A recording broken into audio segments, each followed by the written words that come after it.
right, sounds good. Thank you, Ralph, for that introduction. I was just enjoying a Coke Zero and surfing the internet. And let me mute my devices here.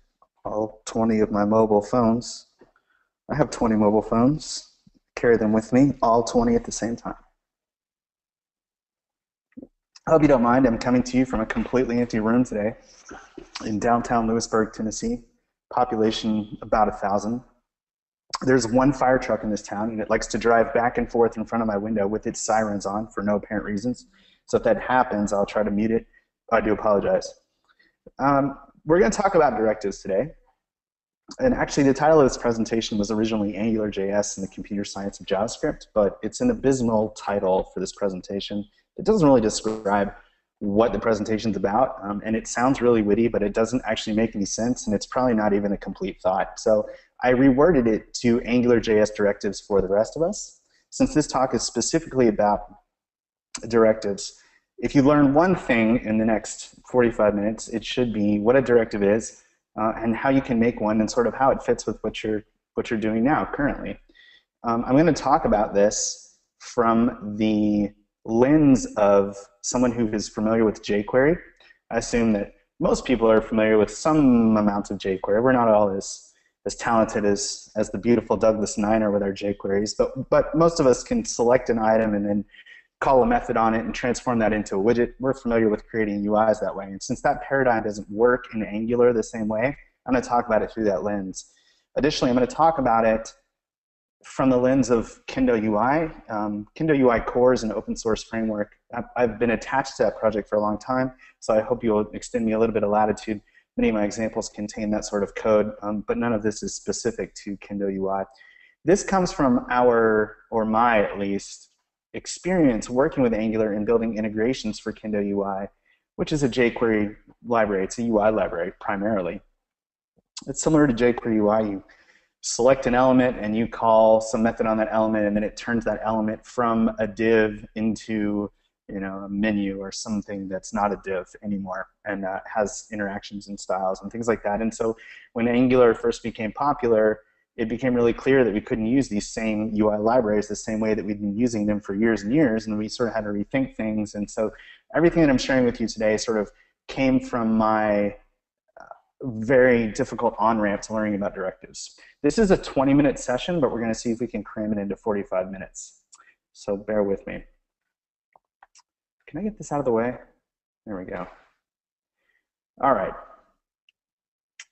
This is me. I'm showing you this picture for no other reason than I once bought an Easy Bake Oven to prove a point, and then my friend John Bristow decided to take that picture and add some Doge speak to it.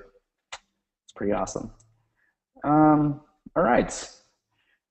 I think that for us as web developers, the world has been incredibly kind.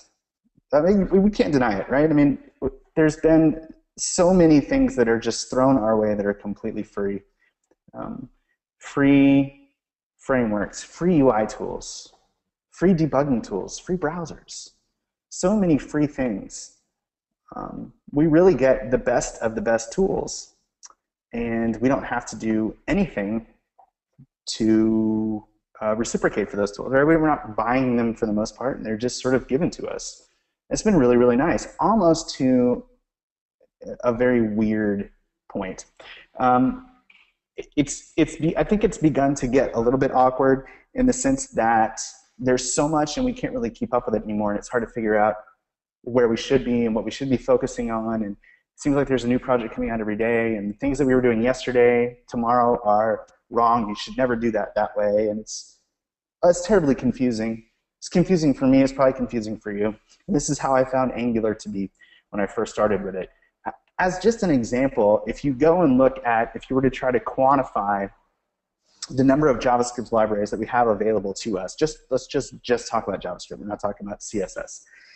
There's a site called MicroJS which maybe quantifies 10% of the available libraries, and you can, if you need a library, you can Hamster.js is a standalone library for cross-browser mouse wheel support, because you want to make sure your mouse wheel works the same in every browser. And it's unfortunate that we live in this world, but this is where we are. Of course, the newer kid on the block is Angular, and it was newer at the time that I wrote this presentation, just about a year and a half ago. But I think by now we've kind of gotten Angular sort of really solidified itself. It's not necessarily the new kid anymore, but it's definitely the first framework to come out of a major tech company that has 14 full-time people working on it. And it's completely open source from the start. That's unprecedented. We've never seen that before. Usually what we have are frameworks that were created by some guy in his parents' basement, and he's brilliant, but it was just his pet project, and now it's something that major corporations are using every day. So Angular really sort of broke the mold in that fashion. I like to show this tweet from Corey House, who's a very interesting fellow, ahead of his time in many ways. Corey had tweeted this about FluentConf, which is a large front-end conference in San Francisco, just showing sort of the change in direction for JavaScript frameworks. Many years ago, we would have expected to see a lot of backbone talks, a lot of knockout talks even. And this time, 15 Angular talks, so 4 times the next one, which is Ember, Backbone 2, Knockout 0. Things have changed. Things change a lot, no doubt. When we talk about Angular and why it's become so popular, I think that there's one idea that we've sort of latched onto recently in the JavaScript community, and that is imperative versus declarative UI. I want to talk about this first from the standpoint of jQuery, and then we'll talk about it in terms of Angular and how Angular is declarative and how it moves us away from an imperative UI. Let's consider historically what we've been doing, which is this. If you have an element and you want to make that element into a calendar, you don't call Kendo calendar, or excuse me, you don't use a calendar element because calendar elements don't exist. HTML left us really high and dry. It was not meant for creating these rich applications. It was meant for, and I'm just checking the comments here, we're good. It was meant for creating static documents, right? I have a document with a bunch of words on it, it'll have a link and it'll go to that document which has a bunch of words on it. It was never meant to play music and video, but it does all those things now. And so if we wanted a calendar, we can't just use the calendar element because it doesn't exist. And so what we went to do was we started making our own elements, right? So we said, I tell you what, you start with a div, give it an ID, I'll select that, I'll call Kendo calendar, which will then take that element, wrap it in some other markup, style all of that markup so we get something that looks like a calendar, but it's not a native component, right? Everything that's happening there is just us manipulating HTML elements using JavaScript and a large amount of gross CSS under the covers to make things look like a gorgeous calendar. And then we abstract that even further. jQuery made this so simple, right? So easy to create a calendar element. It was just beautiful. And in this scenario here, I've got this ID, and it's cal, and I'm going to select cal and call Kendo calendar, and I have a calendar. Now this looks innocuous, looks fine, it looks very familiar, but it has a major problem. The problem with this is that very rarely does JavaScript and HTML live in the same place. In fact, if you're doing things right and working on an application of size, then you intentionally don't want to have your JavaScript and your HTML in the same file. We kind of consider that bad practice. Yeah. This is not GeoCities anymore. We're moving on. We're growing up. And so the problem is, if you were to go to the JavaScript or go to the HTML, would you be able to know that ID cal was a calendar? Maybe. What if it had an auto-generated ID? What if it had a different ID, one that made sense to somebody else but didn't make sense to you? Or it made sense to you a year ago, but it doesn't make sense to you today, and now you can't find this element that you're transforming. But it gets worse. Consider this. In this scenario, how many calendars just got initialized? The answer is all of them. Any element on the page with a class of cal just became a calendar. Whether you wanted it to or not, that just happened. So what's even more difficult about this, again, is we're getting farther away from the UI or the markup actually declaring what the UI should look like, and it's now being delegated to JavaScript, and we've sort of dumbed HTML down and said, you're really stupid, so just go over here and try not to break anything, and we'll fix it all with jQuery over here on this side. possibly the worst of all, I think, maybe, is when we create components on the fly in JavaScript and then append those to the document. Now, the problem with this is that if you were to go back and say, hey, Sarah, would you mind going and updating the text in that modal window? You know, the modal window that, there goes the fire truck just ran by. It didn't have a siren on, but someone did fall off the truck. That's all right. Sarah, would you please update this modal window, update the message in the modal window? And Sarah says, yeah, sure. And then she goes off and tries to find it. And because when you coded it, you stuck it on the JavaScript, she's searching through the HTML and can't find it anywhere. And if you have a bunch of JavaScript files, she then gets to go in and find it in the JavaScript file. So obviously, while this is convenient and it's fast, it doesn't really scale, and it's not really that fun to maintain. And there's a lot of things that we can do to sort of get our hands around this. But one of those is to start using a declarative UI. So fundamentally, the problem that we have had with the web so far is that a div is not a calendar, a div is a div. And we have not allowed HTML to fulfill its true potential. We sort of put it in the corner in the classroom and nobody talks to it anymore. And that's because we haven't, or we have so far refused to teach it how to do new things. And standards, of course, evolve very slowly. And the great thing about standards is that there's so many of them. And that's the other problem we've had. So let's look at a declarative UI. And again, we're moving into Angular, but I want to lay some groundwork.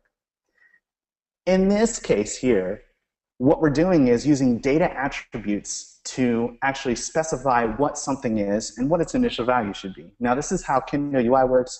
There's plugins for jQuery UI that work this way. jQuery Mobile works this way. This is not a new concept. But it's moving in the right direction. So here, the idea is cal, but if I was to go here, I can look at this and say it has a data role of calendar. I bet that's a calendar. And once we get familiar with the syntax and the patterns, it's much easier for us to recognize these things on the page, find to maintain them. The problem with configuration, though, is that it's rarely static. That is, you barely go in and set a calendar and set its value right away. That life is just not that easy. What usually happens is we make a call to a server via AJAX. The server returns some data, maybe a person object in there.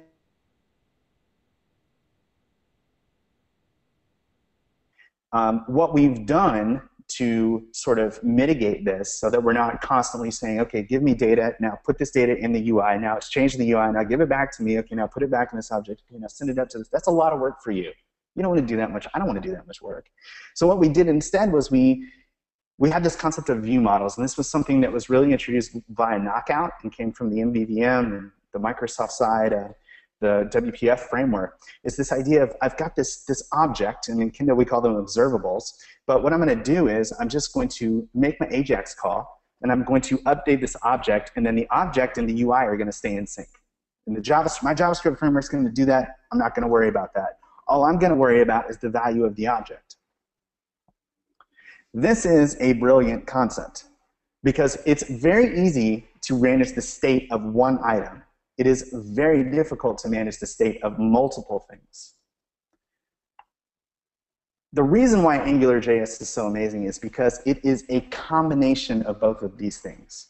It is declarative markup, and it is view models, the best of both worlds, and or Picard, half Borg, the best of both worlds. So what I want to take a look at here is a very super simple AngularJS application. We can call this the beat hello world example, right? We've seen this. You know what? I'm going to go full screen. Watch me go full screen here.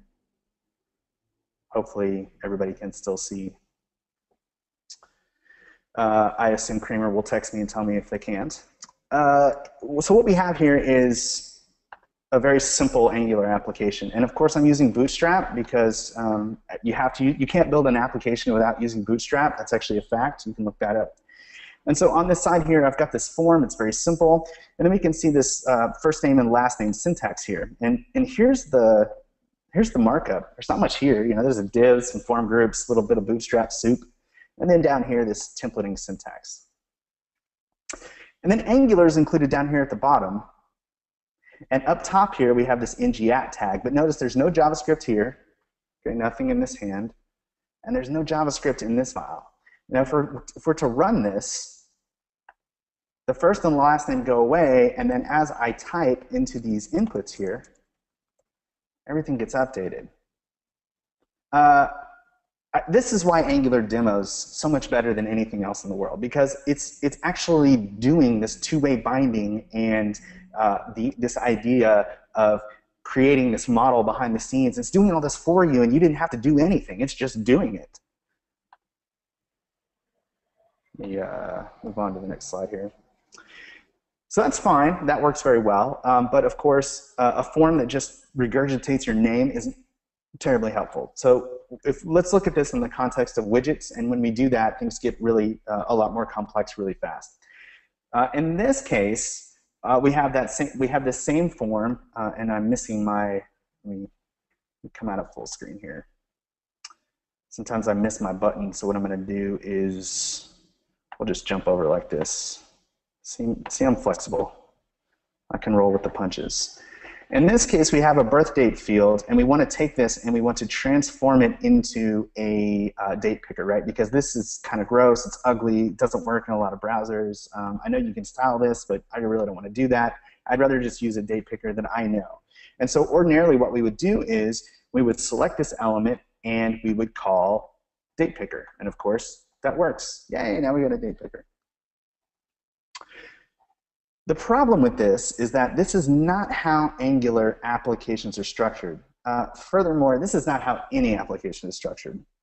We've got one page here, we've got all the code in the same page, and we're creating a module down here, and this is all for Angular has its own concept of what an application should look like. Here's a sample Angular structure. At the top, we have a body, and the body's got this div with an ng view. And then next, we have a router. And the router has two different paths that can go down, settings or profile, these are URLs. And then it's going to load a segment of HTML here. And then it's going to use this thing called a controller. Now, controllers are a very important concept to understand because the JavaScript that we're writing to control the UI actually goes into the controller. It doesn't go at the bottom of the page. And down here, we have an example of these two controllers. And I want to talk about controllers for a minute. A controller is the context in which you work with your view model. And the view model, in the case of Angular, goes onto something called the scope. The scope is the home of your view model, for lack of a better term. So anything that you put on the scope is then observable by Angular and goes into its digest cycle, and it's something that it watches. So you put all of your code to control the UI into the controller, and then you specify that a controller goes with a certain fragment of DOM. So let's take a look at how that works. In this example right here, we have I've actually specified ng controller here, and this is what you do when you don't have routes. You can statically specify a controller. Normally you would never do this, but since I'm doing a demo, I can sort of phone this in and do this. We have a controller here, and we're saying that anything that's on the scope, we can now bind to in here because we've specified that the ng controller is home controller. And you can see this ng model is first name and last name, and when we run this, of course, we're now populating the first and last name, and if I change this, it changes down here at the bottom. This is how we work in Angular. We work in controllers, and controllers work with UI. We work specifically on the scope. The problem here that we're presented with is that it's very tempting to do something like this in order to get the date picker, and that is to select the date picker out of the page, because we know it's there, we know what the ID is, and then to call Kendo date picker on it. That's not what you want to do. The reason why is because we're then tightly coupling that controller, this controller, to this specific piece of DOM. So we never really want to select things by ID. What we would like to do, what would be ideal, is to get a reference inside of the scope to an element. Maybe it's called element. And then find the specific thing on our element and call it Kendo date picker. Unfortunately, Angular provides you no way of accessing the HTML or getting any reference to the HTML from your controller. So if you can't write JavaScript in the page, if you're supposed to be manipulating scopes, and you can't access the DOM from inside your controllers, how are you supposed to do it? And the answer is in directives. Directives are custom elements, attributes, comments, classes even, that you specify, and HTML begins to learn new things. Angular calls it teaching HTML new tricks. I call it doing bad things to HTML. Angular includes directives out of the box. So this ng model that we saw earlier, directive. ng select creates a select list. ng repeat repeats a list of data. And you can make your own directives. And that's what we're going to talk about today, because you're not going to get so far in your Angular development before you need to create a directive. And directives are easily the most frustrating part of Angular to wrap your head around. By the way, I just want everybody to know that in this room there's no air conditioning. So I have an air conditioning unit sitting right there, but it's super loud, and I turned it off about 20 minutes ago, and it has risen in here about 10 degrees. It is seriously hot. I'm sweating, but I'm doing it for you. So let's talk about why directives are sort of unfortunate. They use a lot of terminology. Terminology is not a word. You should not say that. Terminology that doesn't really make any sense to those of us who are trying to understand an API. So they talk a lot about pre and post linking, compilation, transclusion, terminality. I mean, some of these words don't even seem like they're actual words. They seem to me like they may be made up words. Some of them are computer science terms. In any event, what it means for you as the developer is that there is no way for you to be able to figure out a directive without doing some serious research or getting some education. Kathy Sierra once said, and I'm paraphrasing her here, but if your developers can't figure out how to use your API without reading the manual, then you need to have a pretty good manual. And unfortunately for Angular, they don't have a great manual. But Miško Havery did say that there are only two types of documentation. There's those people don't read and the type that they complain about. And I would agree with that assessment. So let's look at a simple directive. We're still doing the same thing here. We're back to our birth date. We want to create a date picker dropdown, but we want to do it the right way, the Angular way. We want to be proper. So here we're creating the module here, which is something every application. Oh, here comes the fire truck. We don't want to miss it. It's like the 10th time today. As slow as you want. We're waiting on you. Unbelievable. This town is constantly on fire. And then we're going to add a module into or add our directives, add a directive to our module. I can't even think anymore. Oh, now there's a second fire truck. It must be from the next town over. Wow. Adding a directive here to our module, and we're calling our directive a date picker. Now, what this is going to allow us to do is create special functionality for our HTML. Angular directives require that you return what's called a linking function. You can think of this as what is going to happen when Angular finds your directive, what's it supposed to do. It's going to execute the linking function. And then here we inject the directive into the application module so it knows, oh, I need to use this directive.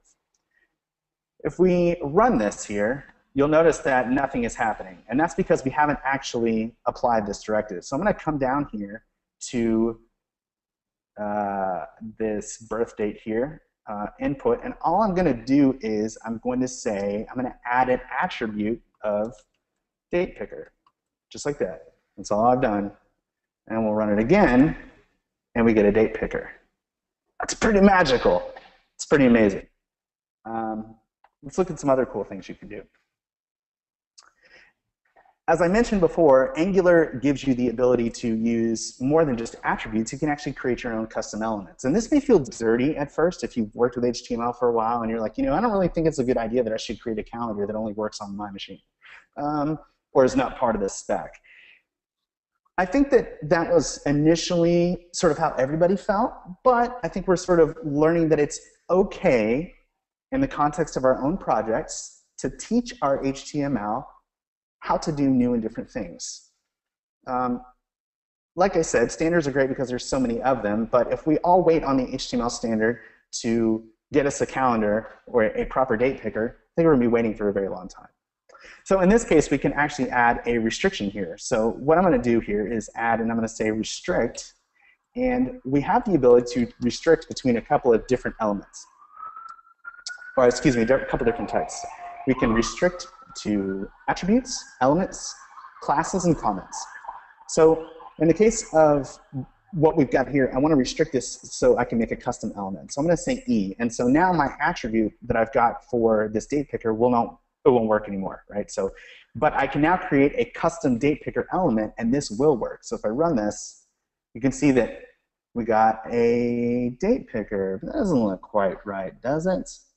Something happened here. We'll take a look at that in a minute. But what we did do was we did manage to create a date picker, and then this function got executed, and then this happened right here. Now let's sort of dig into this and find out what's going on, because this is like, it's kind of a date picker, but you select something and there's nothing. This isn't right. It can't be right. Let me go in and I'm going to inspect this element. If we go in and inspect this element, let me get rid of the, quick tip, if you didn't know this, you can press the escape key to toggle the console and the Chrome DevTools. Once you figure this out, it will change your life. That's an amazing thing. All right, so let me see if I can go and select this exact element. I'm inside. I'm like 9 iframes deep here, but we'll try. If we go and we actually look at the HTML that we've got here, and let me zoom in a little bit. There's the label, and then there's a span here. And then it's got these classes on it. And this is what happened when Kendo UI began to mutate the DOM and try to create this date picker. And then inside of that span, there's the span. And then inside of that, all of that stuff, there's this unknown date picker element that Chrome doesn't understand, but it's there anyway. So this didn't actually go down the way that we wanted it to. What happens when a browser gets an element that it doesn't understand what to do with is it just treats it as a block level element, right? It's like, I don't know what that is, but it's probably a div, best guess. If you're using older versions of IE, it treats it as a block level element and then flat out refuses to style it. So it can do some weird stuff. So we don't want this. Having a date picker in the DOM is not a win for anybody. What we have now is a broken widget. So let's take a look at how we can fix that. We're going to do that with something called replacement.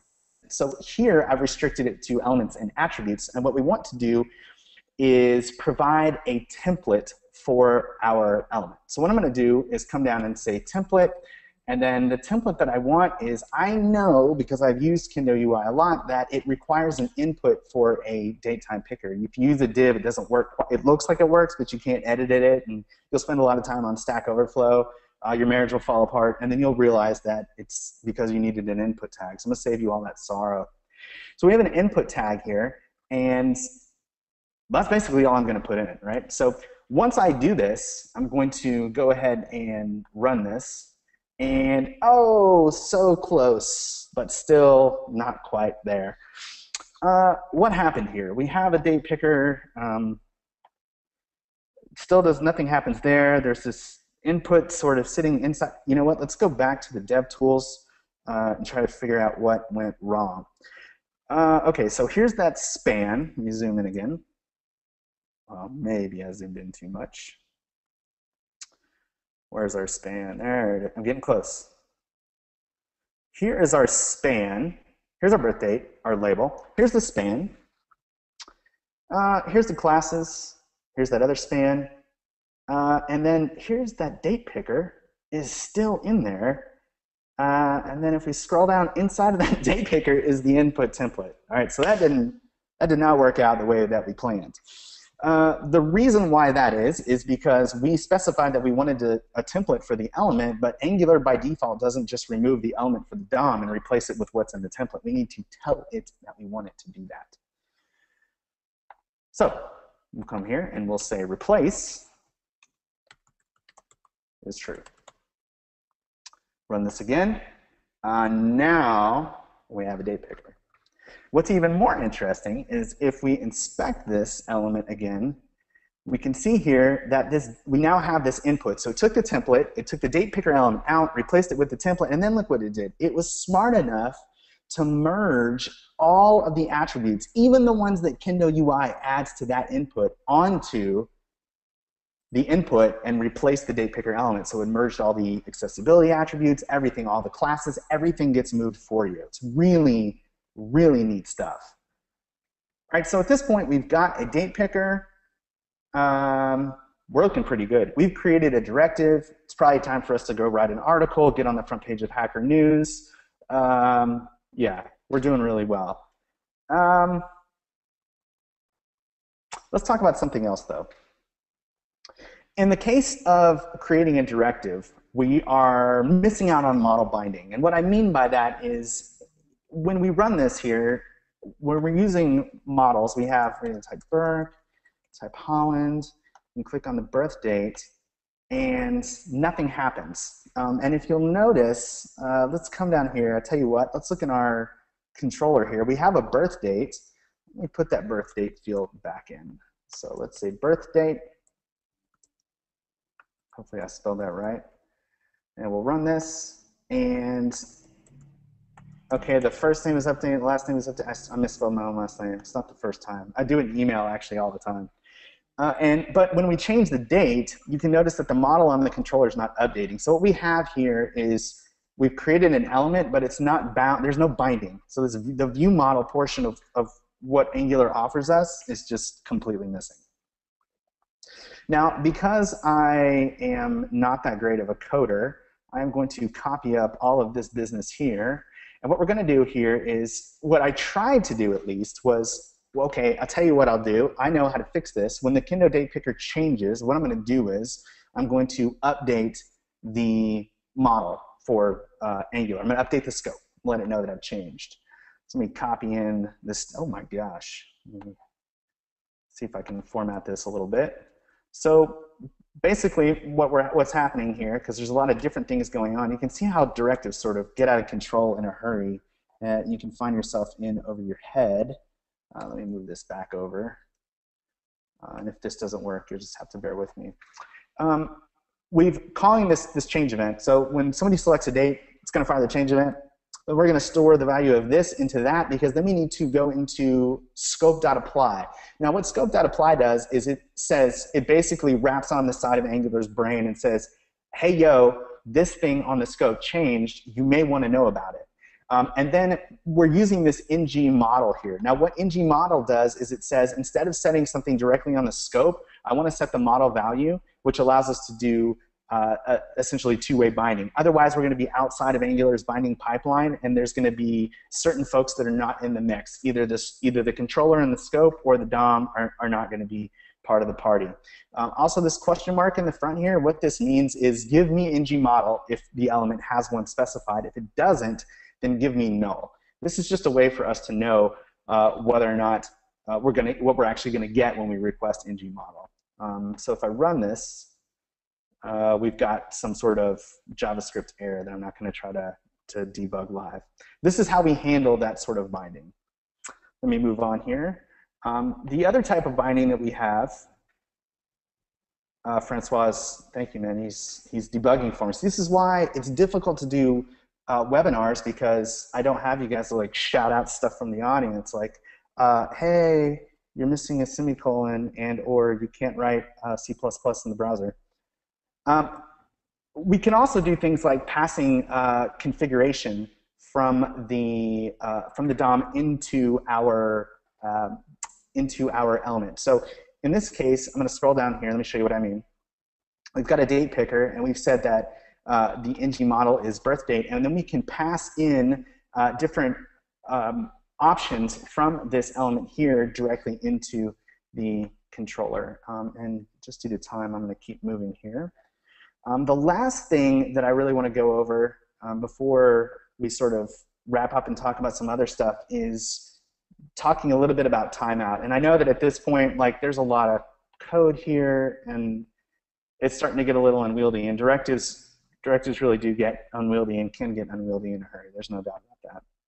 One of the things that I want to talk about, though, is something called timeout. When you are creating directives, you'll most likely create directives that are inside of other directives or directives that use other directives. So in this case, let me go down here and I'll show you exactly what I mean. So we've got this date picker here. And then below that, we created a new directive. We called it drop-down list. And then we've got this ng options. Now, what ng options does is it's basically creating us a select list based on some things that are in our controller. So I've got some genders here, and I want to iterate over those, create a select list, and then I want to take that select list and turn it into a Kendo UI drop-down list. And it has to happen in that order, or things don't work well at all. Let me show you. So if I run this, you'll see that we have a gender box, but there's nothing in it, right? It appears to be empty. If we inspect this, we can come down here, and we can see here's the select, and our options are, they're not there. What happened? They actually were there, but they came along after the fact, and so Kendo UI doesn't recognize that that ever happened, that there were ever options for us to actually show in this list. And so what we need to do instead is, before we create this drop-down list, we can actually use this thing called a timeout. Now, this timeout isn't going to work unless we pass it in into our directive. So right here with the function, we're just going to say we want to use the timeout, which is a service. That's a whole other fun subject of Angular is services and factories. So we'll do timeout, and we'll pass timeout, and then we can actually call this timeout, and we can call it just like this. Okay. Now, timeout is just a wrapper around window.setTimeout, and if I run this, you'll see that we now have genders in the drop-down list. Now, the reason why this works is kind of a giant brain baker. In Angular, what Angular does is it takes the DOM tree and it traverses it and it finds all your directives, and then it queues up everything that needs to be done. And JavaScript is not an asynchronous language in so much as it's not executing things on different threads. It appears to be asynchronous, but that's just because we tell it to execute things, and it's like, okay, I'll do that, and I'll do that, and that, and that, and that, and that. Yep, doing it. And what it's doing in the background is it's sort of lining those things up. It's like, you stand here, you stand here, you stand here. Okay, you're first, and then it deals with that, and then it goes to the next thing. So what timeout actually does is timeout says, do all of these other things first, and then do this, right? So what timeout does is it clears the execution queue in JavaScript, and then it runs this timeout, even if you don't specify an amount of time for the timeout. I don't even know if I explained that as well as I could have. John Rezzig's got a fantastic article on set timeout and set interval and how those two things work. But in the context of Angular, it's important to remember that timeout is your friend when you're trying to get other things to execute before your directive, because you're going to have directives on directives on directives. There's just no way around it. It's going to happen. When that happens and things are executing in the wrong order, just remember, timeout. I got to use the timeout. It's your friend. So at this point, if you knew nothing about directives, hopefully you understand, at least in the context of how you've been using jQuery and widgets in the past, I get it. You could have just said you put your jQuery there and then we could have all gone home or had a donut before the next session. True, except for I would challenge and say that you may not need a directive. Sometimes we get used to doing things like selecting an element with jQuery and we'll say, I would like to change the background color of that. And so we select that item and we say, I'm going to add a class to this element. With Angular, though, that's not even really necessary anymore because it already does so many of these things. And so it requires the jQuery developer to sort of rethink when they're going through the DOM and saying, do I really need a directive to do this? Can Angular do this? Angular can do a lot. It can't create you a calendar widget, but it can do a lot that you would normally need jQuery to do. Again, a lot of people will say that you don't need jQuery, you only need Angular, and this is just categorically incorrect. jQuery itself, Angular itself ships with jQuery Lite, but you can use jQuery, of course, but you've got to include it first. If you include it second, you're going to have all sorts of fun. Again, Stack Overflow posts, marriage counseling, things aren't going to work out well. So where do you go from here? You can, I don't know if anybody else besides me read these Choose Your Own Adventure books. I used to love these things, and I would flip to the part where, because it would say, choose which page, and then I'd flip and I'd read like 5 sentences. Like, no, I don't want that. That was not the adventure I wanted, and I would go back. I love these. I think I've read them all. But anyway, at this point, you should choose your own adventure in terms of which UI library should you use. You can use Angular Kendo UI, which is open source. You can use Angular UI, which is open source. You can use Angular Bootstrap, which is open source. You can make your own if you are the intrepid widget developer and you like to roll hardcore. Absolutely make your own. Now what? From here, you can go and you can read the original article that sort of inspired this presentation, which is on the Adobe Developer Connection here. And this was my article that I wrote where I actually resurrect the blink tag, because this was 2 years ago when Chrome removed the actual blink HTML tag from WebKit, and I was really sad about that. So I used Angular to make a new blink tag. It worked out really, really well. So I could get that back on my website. John Lindquist, who is the greatest human being ever to walk the face of the earth, runs, and I fired this up and he started talking in my ear. He's got an amazing voice. It's just soothing. I listen to it every night to relax, puts me to sleep. Anyway, he creates this, this markdown editor and does it using a directive. This is a fantastic way for you to use directives. If you watched the session and you thought, that guy's really bald, but I didn't really learn anything, then go watch John Lindquist. He's also really bald, but this presentation is amazing. I can't recommend this enough. His site's egghead.io. They have training videos there. You should sign up for that. It's like 20 bucks a month, 10 bucks, I don't know, something in there. It's worth it. Try it for 30 days. I don't get any kickbacks. I'm not affiliated with egghead.io. I just want you to be successful with Angular. And that's how you do it. And then, of course, there's the AngularJS official directive documentation, which I find completely unhelpful. But I included it in here because it is official, and we do want to be official. The last thing that I wanted to show everybody was this guy, Todd Motto, Angular style guide.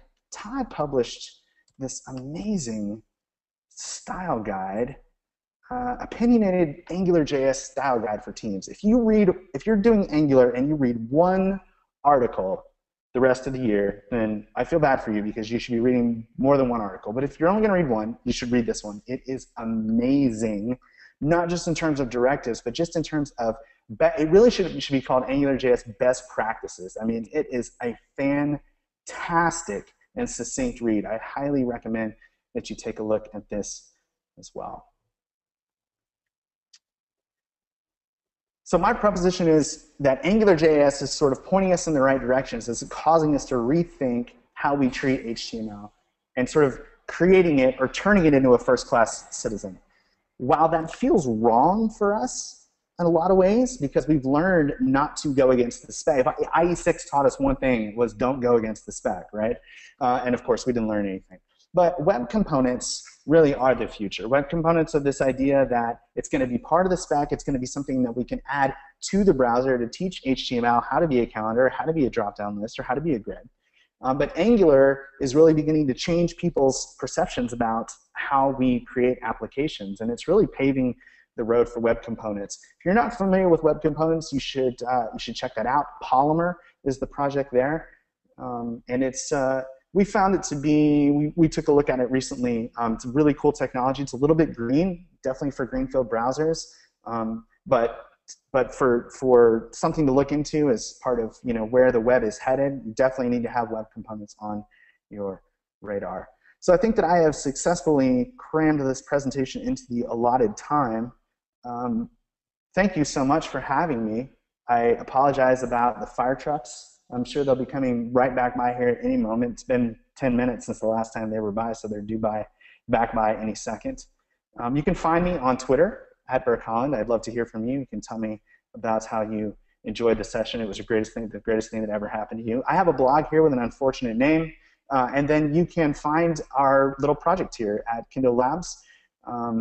Sorry, let's not go to Kendo Labs. Let's do Angular Kendo UI. Just Google Angular Kendo UI. You know how to use Google. And then that'll get you to all our demos, and you can see all of the different things that we're doing with Angular directives and all the different cool stuff that we're creating for you. And again, this is an open source project, and we would love to see your pull requests and issues, and love to hear about all the things that you're doing with it. With that, Ralph, I'm going to turn it back over to you. Sure, that was great. You know, I was thinking about it while the fire trucks are going by 4 times. Last time I saw you talk was in Austin for jQuery conference. That's right. Last fall. Didn't the skies open up and like we were in a conference hall, like buried within the building, and we could hear it, and you're like, you pointed that out. Oh yeah. It was. I was just looking at Joe. Presentation lacked apparent arson. Fire truck became successful. It was so good. Yeah, it was like it was completely sunny outside, and then I started talking, and then like a giant tirade erupted from the skies, and I couldn't even hear myself think. It was awful. All right, we got a couple questions in here. Sure, what do we got? Does AngularJS is becoming popular? Is AngularJS becoming more popular than jQuery? Do you think that is? I would say that that's sort of apples and oranges. It's kind of like saying who's the better human being, me or Douglas Niner. I mean, we're both amazing human beings, just in different ways. You know, I think that they solve sort of 2 different problems, and the line gets a little bit blurry there. But what I would say is that Angular is providing a lot of structure for applications, and we want to use those 2 things together, right? We want to use Angular where it works really well, and we want to use jQuery where it works really well too. And when you say use jQuery, remember, Angular does ship with jQuery Lite. So when you get in and you begin to write your own directives, you may find that a lot of the jQuery functionality you need is already there. And you don't need to think of jQuery as being a thing, as in that's true jQuery. We're sort of thinking of jQuery as in like $ select something, now I can do something to that something. And so I would say that those things, they coexist. They're partners, right? They're BFFs. Angular and jQuery are BFFs. Regardless of what Hacker News says, that's the truth. Does Angular support custom data manipulation like jQuery? What do we mean by custom data manipulation? I don't know. Like data? Are they talking about like data attributes? If you create a custom attribute in Angular, you can prefix it with data dash, or you cannot, and Angular will treat it the same way. So if you feel really guilty and shameful about creating your own custom elements and makes you want to take a hot shower, hey, no problem. Just use attributes, put data dash in front, and you can run all your HTML through the schema validator. It'll validate, and you can go home with a clean conscience and a light soul.